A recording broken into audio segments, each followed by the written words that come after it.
بسم اللہ الرحمن الرحیم۔ ہم نے کب یہ جانا کہ اچھی مائیں کیسے بنتی ہیں؟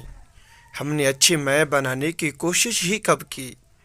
طنز، طعنے اور تنقید، ساتھ ساتھ کچھ ماضی حال اور کچھ مستقبل کی ذلت آمیز تذکرے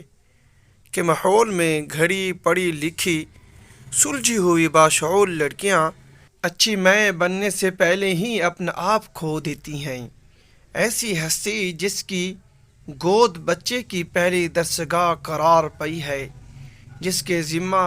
نسلوں کی تربیت جیسا مشکل اور اہم کام ہے، جن کی گودوں میں پرورش کے لیے گوشت پوست کے احساسات و جذبات رکھنے والے چھوٹے کمزور وجود کی شکل میں ہمارے مستقبل ڈال دیے جاتے ہیں، وہ اچھی مائیں بننے سے پہلے، دوران اور بعد کے مرحلوں میں جذباتی، نفسیاتی و ذہنی طور پر اتنی گھائل ہو چکی ہوتی ہیں کہ اپنے ہونے کا احساس کھو چکی ہوتی ہیں۔ جس کی اپنی عزت نفس کچلی ہوئی ہے، خود سارا وقت مجرم بنی کٹہرے میں کھڑی ہے، جس کا علم و شعور سراہے جانے کے قابل نہیں ہے، جس کی اپنی ذات کی پہچان گم کر دی گئی ہے، جس کو خودی کیا ہے کا سبق بھلا دیا گیا ہو یا بھلانے کی کوشش ہے، جو خود کسی نہ کسی حوالے سے غصے اور جنجلاہٹ کا شکار کرنے والے ماحول میں رہتی ہے، جس پر غیر ضروری ذمہ داریوں کا بوجھ ہے، وہ ایک اچھی ماں کیسے بن سکتی ہے؟ اس کا اصل مقصد تو ہر ایک کو خوش رکھنا قرار پاتا ہے، اور پھر اس ناکامی پر گھنٹوں کوہننا اور آنسو بہانا، اپنے آپ کو ناکام جان کر برا سمجھنا، گنہگار ماننا،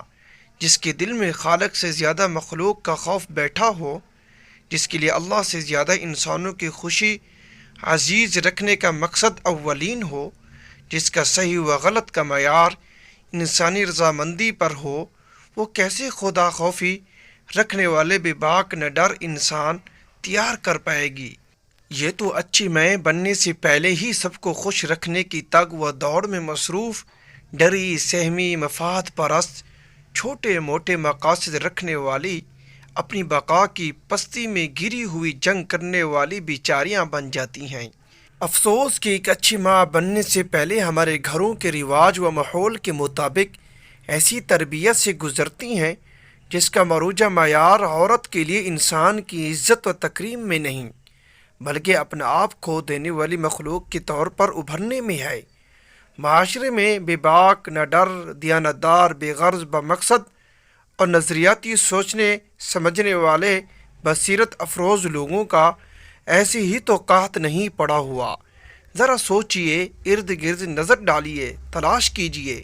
کہ نئی ماؤں کی جذباتی و ذہنی صحت کا کیا حال ہے، ان کے کوڑنے اور سسکنے کے کیا اسباب ہیں، کون سے عوامل ہیں، وہ کیا چاہتی ہیں۔ اگر ہم اپنے بچوں کی ذہنی و جذباتی صحت کے حوالے سے فکر مند ہیں تو پھر ہمیں ان کو جنم دینے والی ان ہستیوں کی ذہنی و جذباتی صحت کی پہلے فکر کرنی چاہیے، جو ماں کہلاتی ہے۔ ہمارا معاشرہ ہمارے گھروں کی جھلک ہے، یہی ہمارے کہف ہیں۔ برائے مہربانی اس ویڈیو کو آگے شیئر کریں، شاید کہ کسی کو یہ بات سمجھ میں آ جائے۔ اگر یہ ہماری ویڈیو اچھی لگے، اس کو لائک، چینل کو سبسکرائب، ساتھ دیے گئے بیل آئیکن کے بٹن کو دبا دیں۔ جزاک اللہ۔